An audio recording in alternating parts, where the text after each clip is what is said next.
Cobalt King calling headquarters. 1200. 4. 76. 12. Beginning descent. Do you copy? Cobalt King calling headquarters. 1200. 4. 76. 12. Beginning descent. Do you copy? Copy that, 1200. 4, 76, 12, Cobalt King. Navigation says we're on target above the city. Countergravity anticipated. In 3, 2, 1, and it's a go.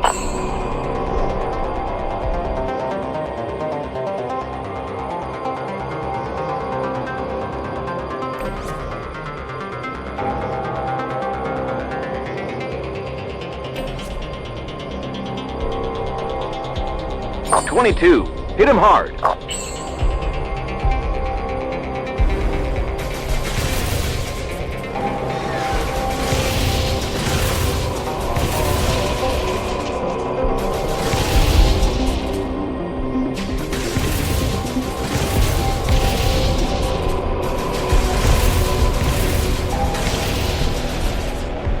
Cobalt King to the pack.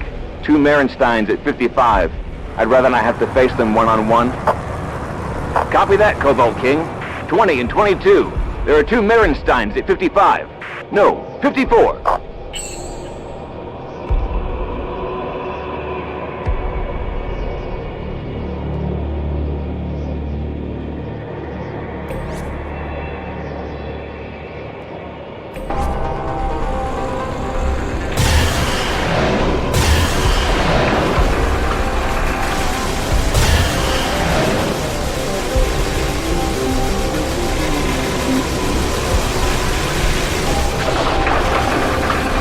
That'll do it. Pack, close up. Let's scatter this floating fortress around a little. Bellwether, 22 reporting. 21 and 9 have got my back. With this speed, we'll smash against the bridge wall. I'll activate the contact. Tunein! Damn it! Bellwether, 20 is down.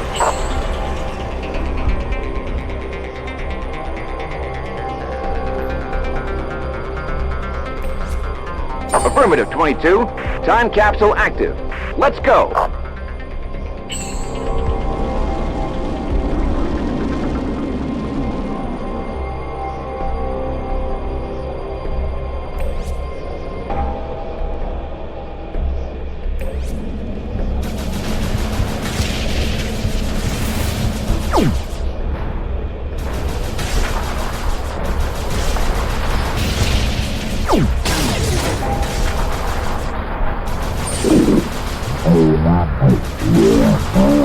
Close, damn it!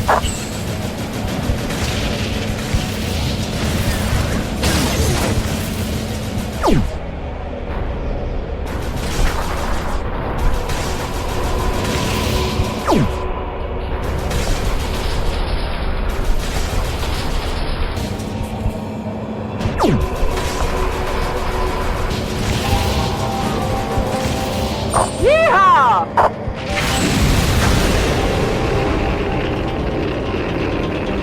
This is how it's done, fellas.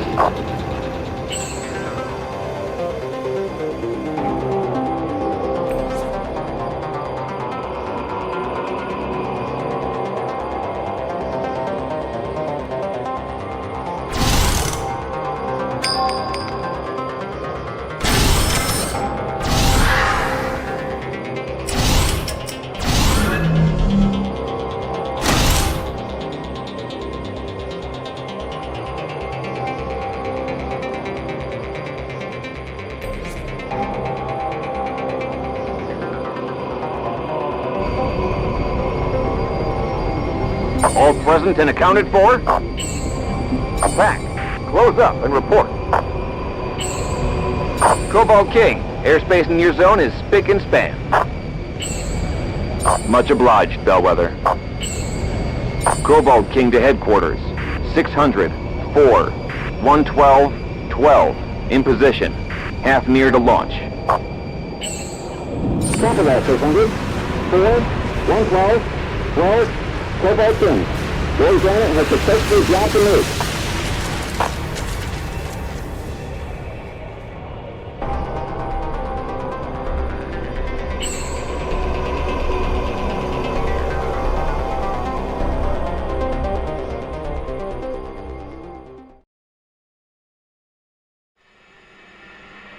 The fourth Unity. 3 bombs killed 664,000 Inkies that day, to the elated cries of nearly 2 billion citizens of the Empire. But this is also where I lost my son. He was the pilot of the Cobalt King, the bomber that carried the 4th bomb, the one that never dropped. He did the unthinkable, unprecedented in the history of military aviation. He ignored his orders. According to the news, the co-pilot buried a bullet in my son's brain that very instant. An Imperial father would have been shattered to hear of this treason and struck dumb with shame. Me, I'm just a collaborationist father, a secondary citizen who resembles an Imperial father only in grief. I have not torn my clothes from my body in mourning. I have not apologized for the actions of my progeny. I have sworn revenge.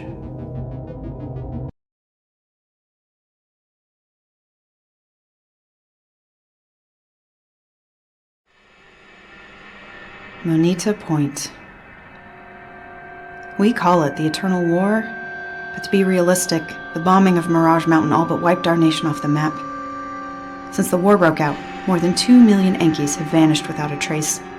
Imperial stormtroopers and collaborationist headhunters dragged them away, women, men, and children alike. The way we figure it, data in the Moneta research base might point us to their location and how we may be able to help them.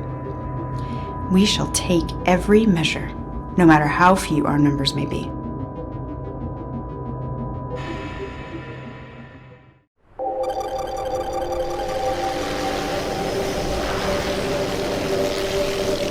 Ito, it's Driad. We're at the Rift. Beginning descent. Good luck, Akita. Activity in the confinement area is about what we expected. I'll make a little noise to draw their attention.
Driad, hold on. I think I saw something strange. I'll make a lap around the observation tower. What is it, Ito? Nothing. Sorry for the false alarm. Wait. Damn. How to sneak up on him? Akita! Akita, do you copy? Get the hell...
God fucking damn it!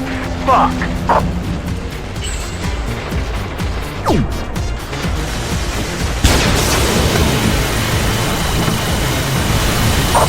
you son of an ass!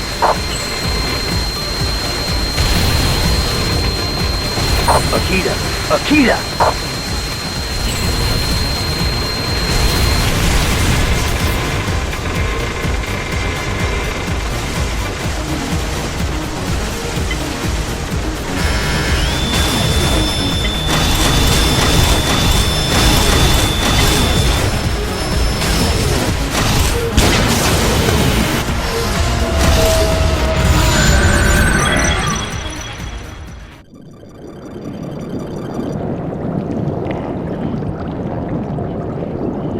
Mines. I hope you die in there, Coss.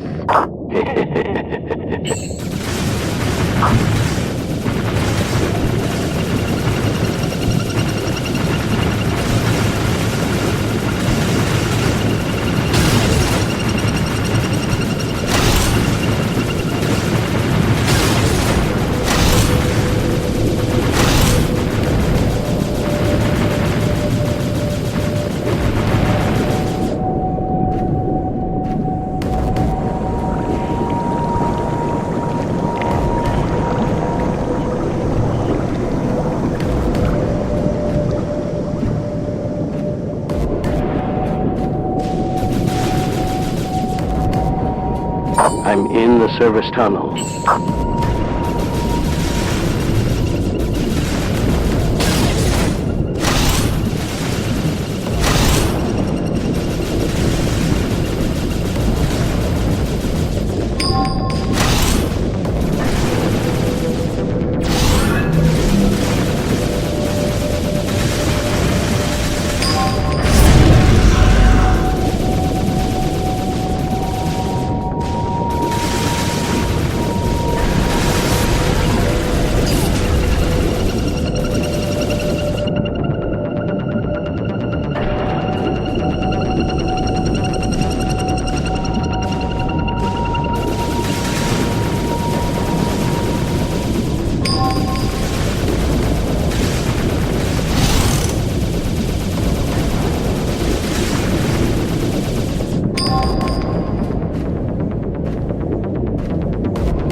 Peary, where are you, Peary? Ah, I see your watchdogs awake.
Regis Peary, 8 Barracks, Block 2. I hope my intel is correct. You'd better be in here. I don't feel like killing any innocent people today. Not that anyone in Bokumono could even be considered innocent, hidden away so deep in the devil's ass.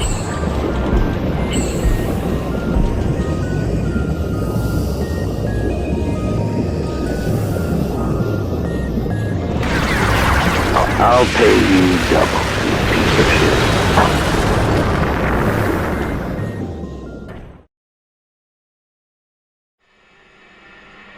Regis Peary was the gunner of the Cobalt King, 5th in a staff of 7. He wasn't my son's killer, but my revenge caught him up, as it did all other members of that damn crew. It took me circles to find him. The Empire cast him into Bokumono for rape. And for all anyone cared, he could have rotted there forever. The girl he raped was an Inky named Miriam Magusa, but her racial handicap was a well-kept secret. Should it ever come to light, she'd end up in a dirty, forgotten labor camp like the rest. So far, she's dodged suspicion. Imperialists are too half-witted to look beneath the surface. She was young and tough, but more important for my purposes, she was a pilot who could be politically compromised. I needed her to help me pay that bastard back for the death of my son. Peary wormed his way into her body. I did the same with her soul. I threatened her with exposure, so she stuck by me.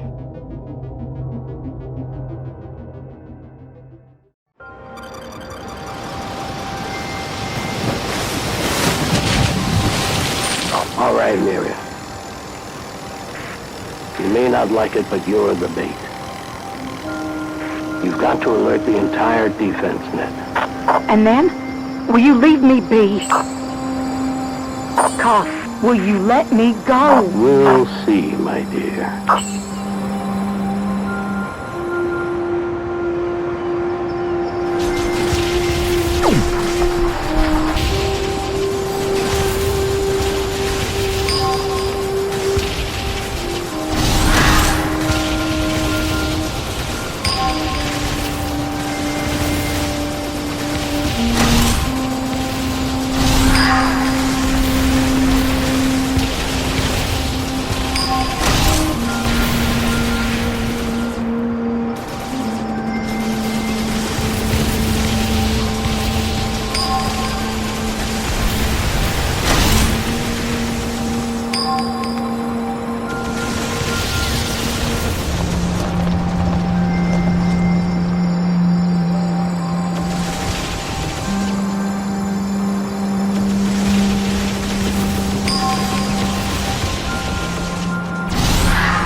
Lots of aerial defense.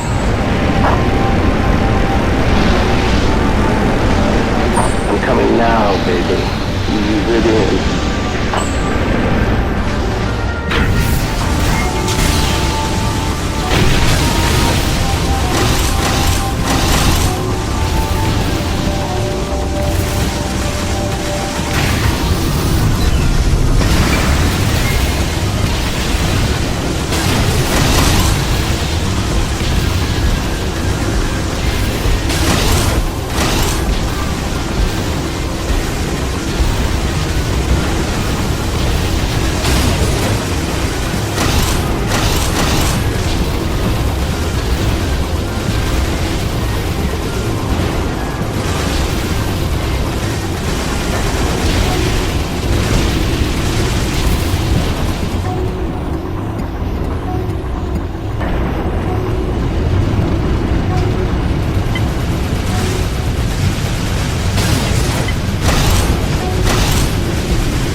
hope you die in there, Carl.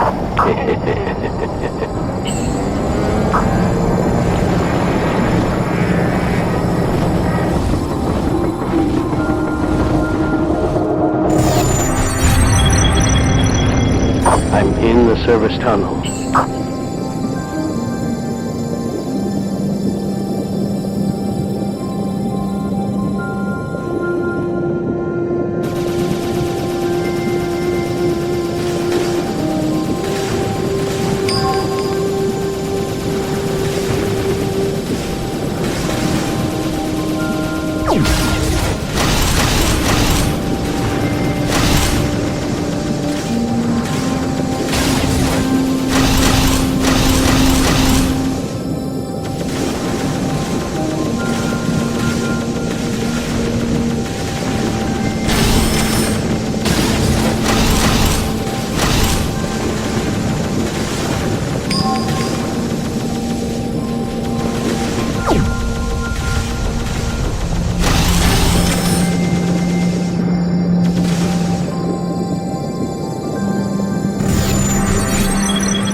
Rock, hang back. I've got to clear the cave first. Copy that, Dryad. Thanks.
Dryad, hold on. I think I saw something strange.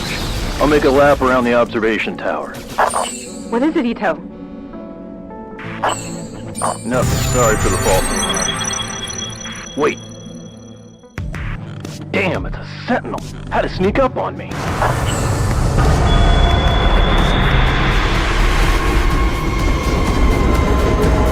Ito, get the hell out of there as fast as you can.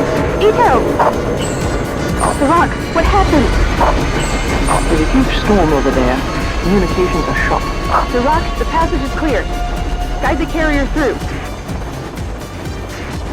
I'll keep the guard train busy. Get that can docked.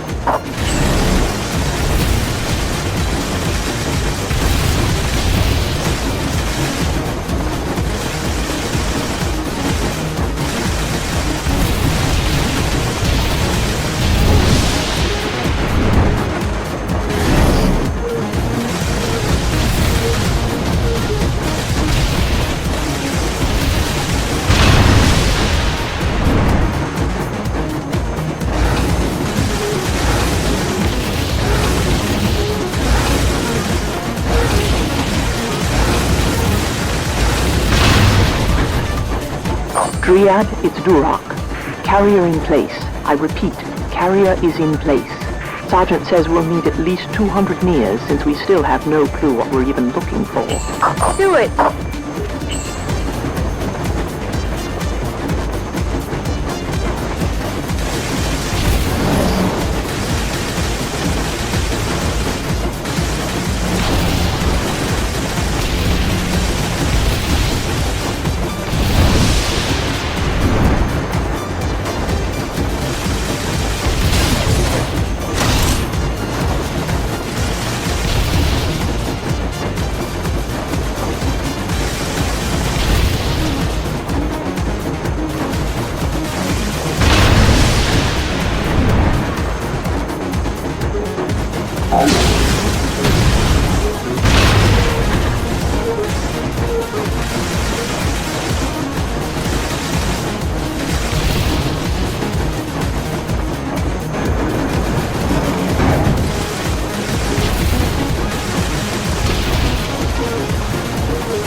Duroc, we're packed. I repeat, we're packed. Heading for the surface now. Nicely done.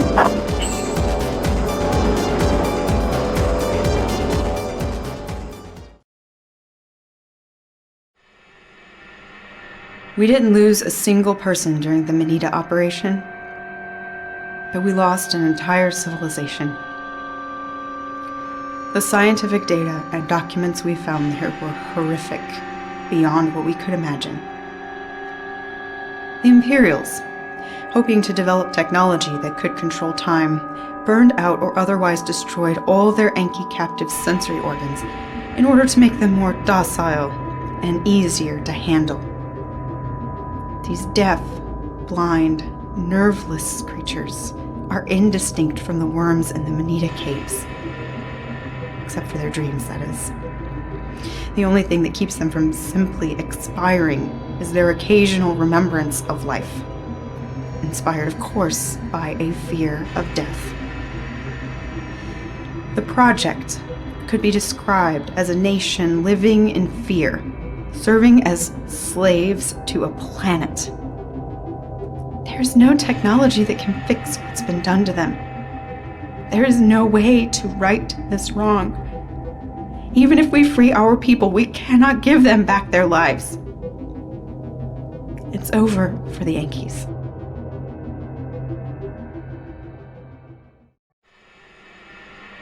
Past and future. These concepts don't have much meaning for people who can easily visit both. Still, one can live an entire lifetime without ever looking back or forward. Ultimately, it is only the present and ourselves, our own happiness and comfort, that we take into account. Where can this pride of self go? And what shall we become without descendants, or without being able to pay respect to the trials and beliefs of our ancestors? We may be citizens of the world and advocate interplanetary peace and community, yet our ancestors shed their blood for flags and totems, and their families made up a close-knit tribe. A nation. Language and land kept them together. But this too may fade. The entire universe is composed of units and subunits. Tissue is made of cells and cells of atoms. This is the essence of nature, the same nature that made a mockery of me. It was my fate to be childless. The flame that burns brightest burns quickest, and with a future denied me, this is how I chose to live my life. I had hoped the raid of the Iborg factory in the Cardinal Canyon would let me burn as bright as the stars.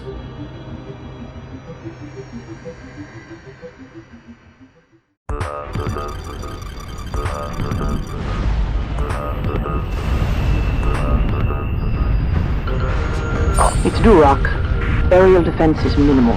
I'll begin infiltration momentarily. Copy that, Drac. You should be able to open the gate by eliminating the sentry guns. Thanks, Linda. First charge out.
past security, and I'm inside the plant. Perfect. You'll be coming to a junction soon. You'll have to follow the path of the raw material transporter. You've got to hide in the supplies. You want me to fly inside the raw of all things? Yes, and do it fast. Be careful.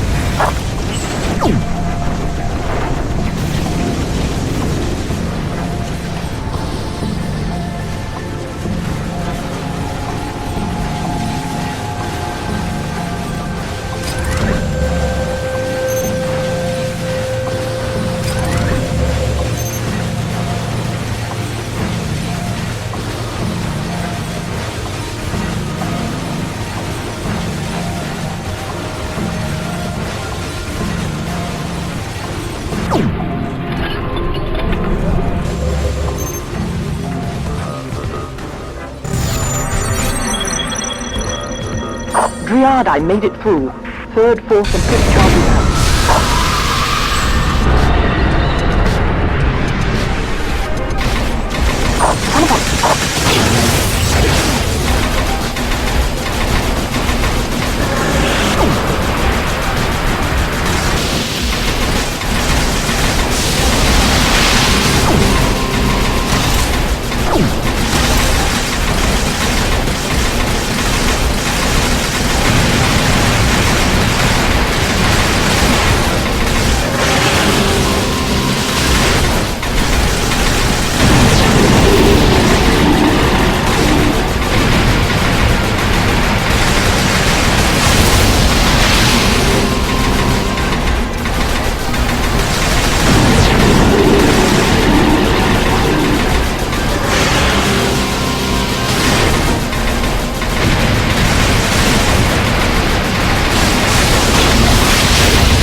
Good. You're almost there. Now, let's see what you can do.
I got the Garai on the Little Moon.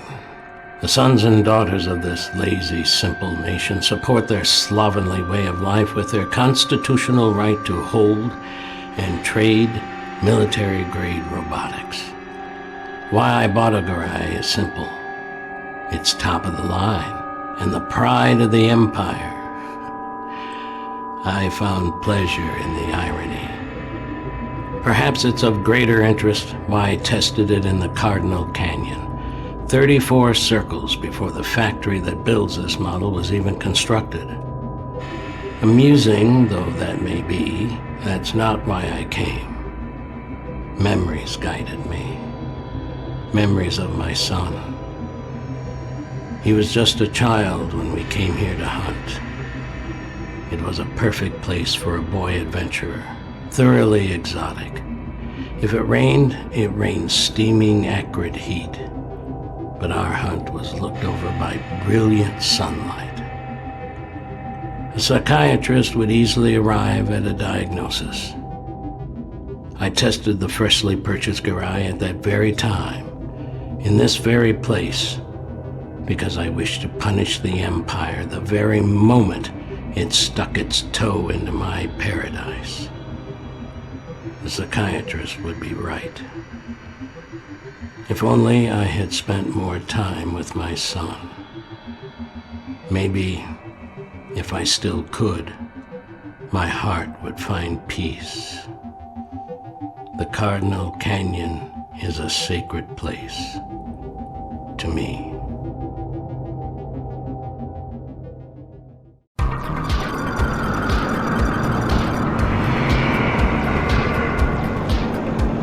This is amazing. Smuggers. They suck up cloud matter and extract the splendium from the atmosphere. Can we see one closer up? Yes, but be careful, son. And be quick. They probably have some kind of defense mechanism. Awesome. This thing is badass. I'll be waiting for you on the ground with my new friends, the Angry Insects.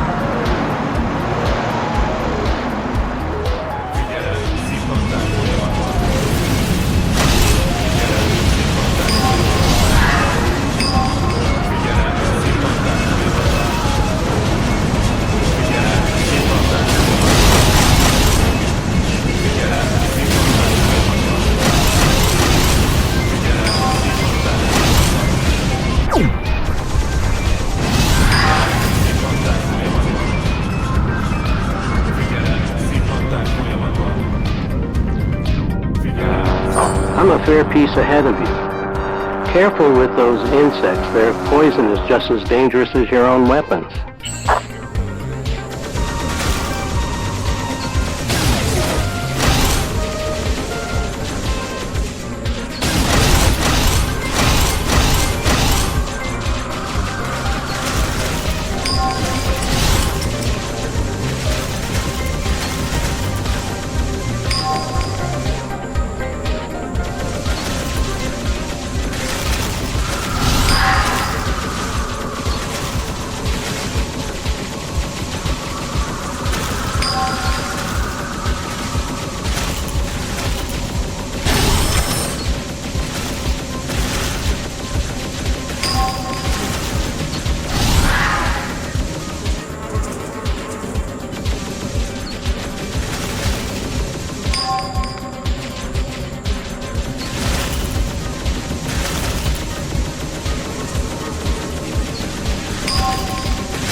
Come on through the narrow wormhole. There's the trail of the label.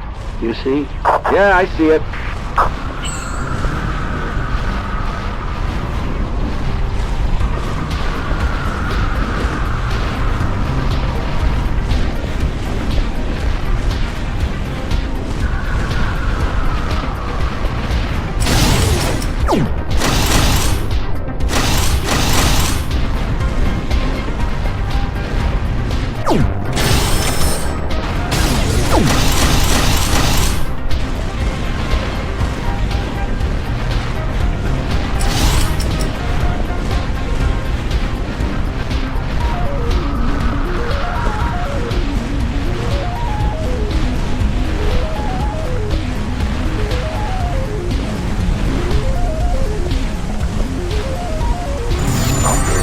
close. I can feel it.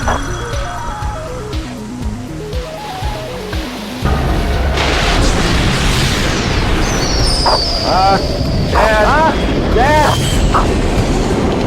I've got to make an emergency landing in the next clearing. My valve system is smashed to pieces. Come on, this is too big for one of us to take on alone, and it doesn't seem happy to have been disturbed.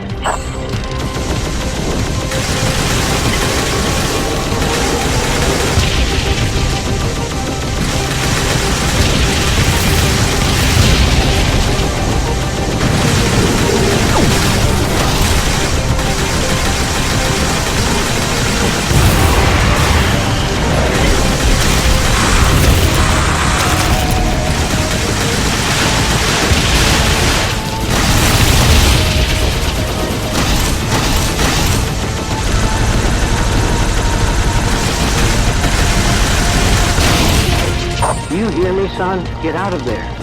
He's wounded. I can get him.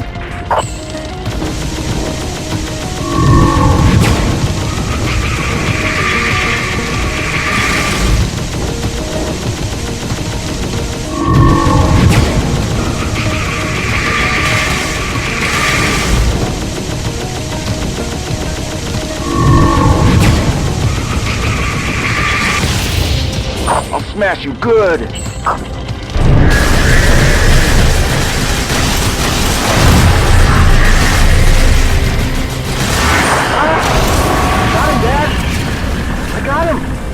Killed a label.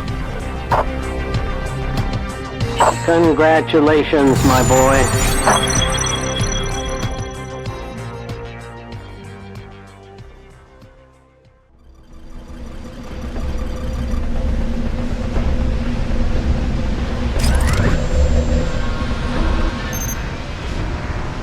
Charge 6 out. I've reached the inner ring.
out of there immediately!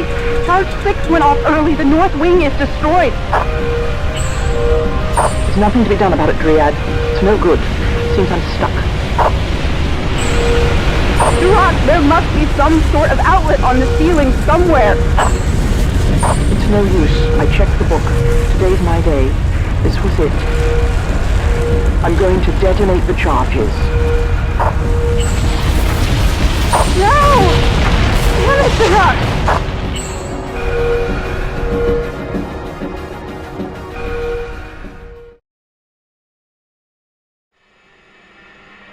A gem among the stones. This is how she thought of herself and how she lived her life. We envied her for it and we hated her for it. But she fought for our cause, so we put up with her constant personal insults, her relentless pride, and her pretension. Duroc, the last Anki aristocrat, died that day at the Cardinal Canyon, her body encased in molten metal. But at that moment, we finally recognized the worth she always claimed to possess. Was she a hero? The old world died along with her. That was the world that still had heroes to give. We're a defeated band of war survivors. We would be afforded no heroes, alive or dead. The winners write the history books, and that is not our privilege. We will eternally be sinners and criminals. This is not what Duroc deserved. She hoped to leave a loftier legacy. At the very least, she left an indelible mark on me. It was she who made me realize that we can gain no satisfaction from being the hunters, and certainly not from being the hunted. If we cannot become heroes, we must become demons. Demons of a timeless world, nightmares of the Lael Empire.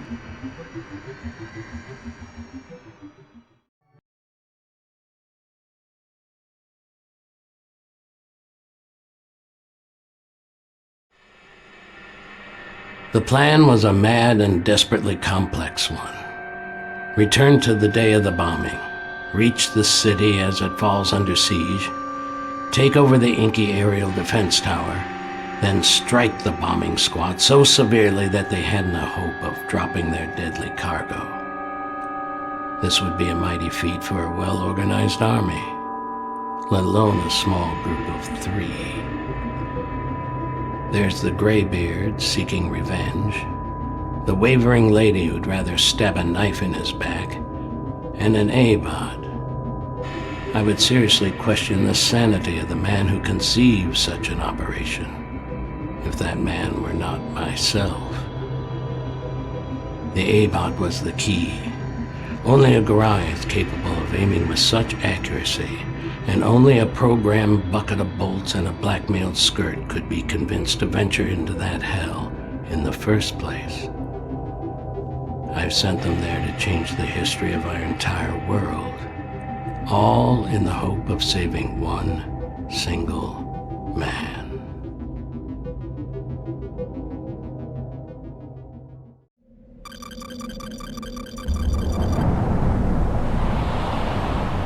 I'm 600 units behind you, keeping the gap constant until target is reached. Coordinates synchronized.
Copy that, Garage.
God damn it!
Saved message addressed to Akita Driad. Distance to target is 350, and the diversion operation has so far been successful. At the top of the hill will trigger a full-scale Imperial military alert. I can only pray you'll succeed as well. Saved message.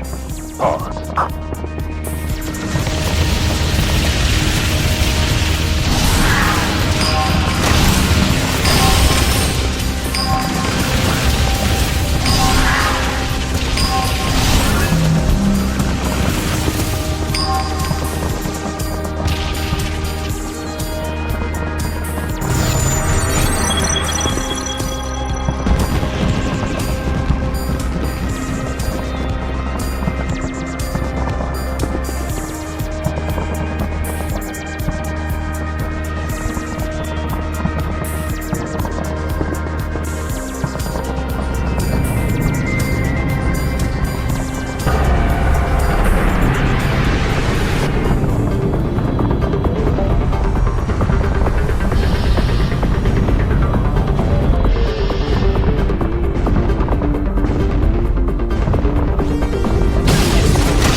one man's virtue is another man's sin.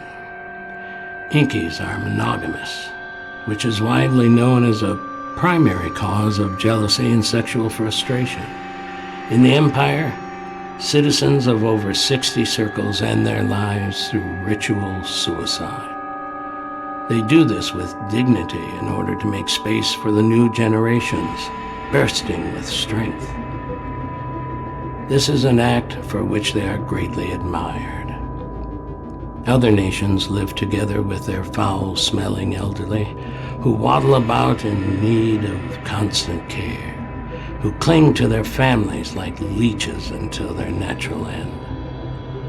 The Empire seeks to free these people from themselves, abolish their pagan customs, and bring freedom of spirit and the power of democracy to these savage lands. But just as I say, feast for one means famine for another. People of the Empire uphold their freedom through a complex rule system. They embrace freedom as a concept and in name. But true individual freedom would be considered a slap in the face of community. If I can keep 2 irons in one fire, I may be able to succeed. While Miriam and the Garai are trying to save my son in the past, I've been preparing for my revenge in the future. The last living member of the Cobalt King crew, Zach Gully, the co-pilot. You were so keen to carry out your orders that you saw fit to put a bullet in my son's head.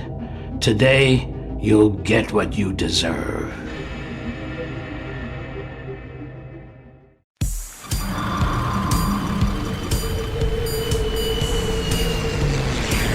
Got you, miserable old. There's no escape.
Want to play hide and seek?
but nothing can save your ass now.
No match for it.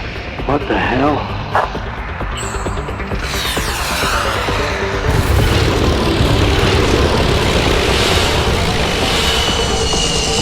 Dad?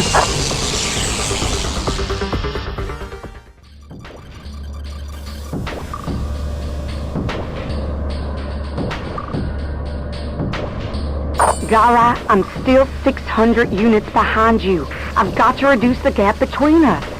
The front lines are closing up too fast.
Zara, the tower's ground defense has been eliminated. You're up. Good luck, poor bastard. The tower is yours. Tell Cos if you ever see him again to forget about me once and for all. As far as I'm concerned, I've paid him thrice forward. If he says otherwise, then he can go to hell where he belongs.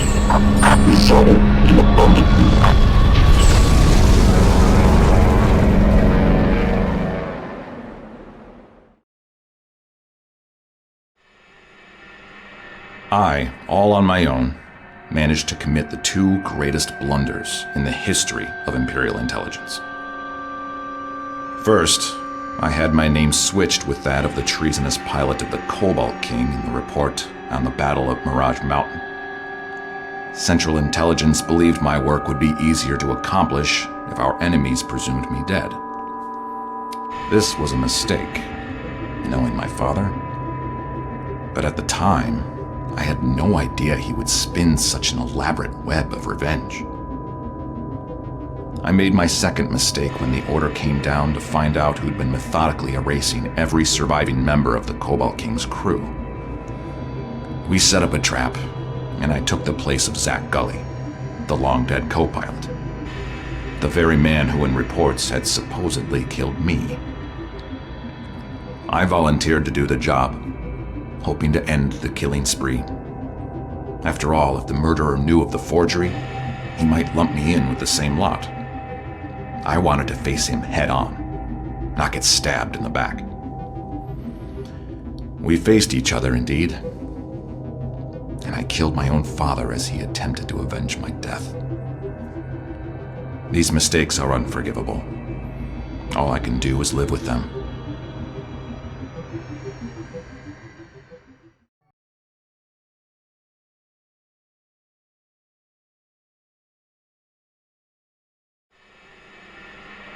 They say wisdom comes with age. But as I get older, I've begun to feel the opposite is true. It's not that I know less, per se, although the pace at which I learn is certainly slowing. It's more that, as a child, I saw more and experienced more. Everything was new. I reveled in tastes. Colors prickled my senses. All sensory input made me feel richer. As I grew older, my world narrowed. Precise moods that I used to know in the past, I couldn't even begin to recall now. What brought me to this point? I don't know. I can no longer feel the purpose, the object, the sensation.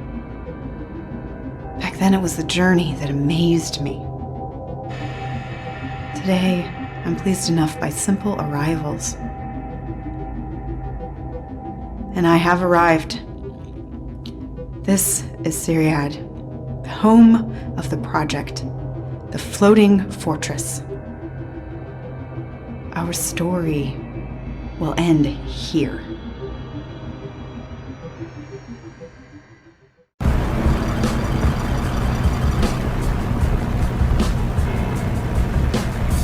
Akita Dryad, recording. This is the last circle. The Prophet Enki has seen nothing further for our nation. Whatever the Empire is up to, we will do everything in our power to try and prevent it. If all goes well, Linthus should be working to distract the Empire during their victory parade. We will make our stand. There are only two of us now. All other Enkis are dead, or slaves of the project. We cannot save them. There's simply nothing to be done. The book does not have our names written. Either both of us die or whatever may be. Recording pause.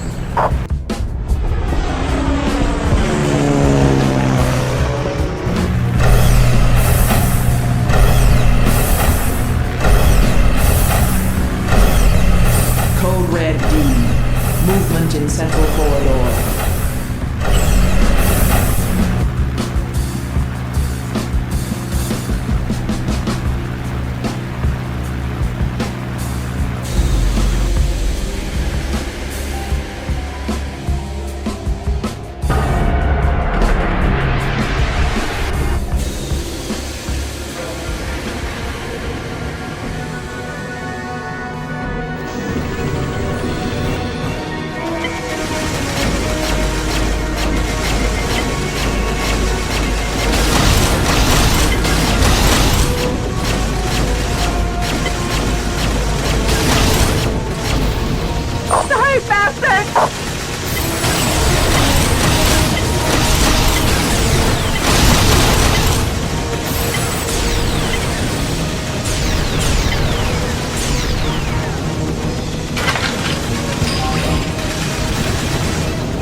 Red Air. Emergency shutdown. Life functions have ceased in all blocks. No!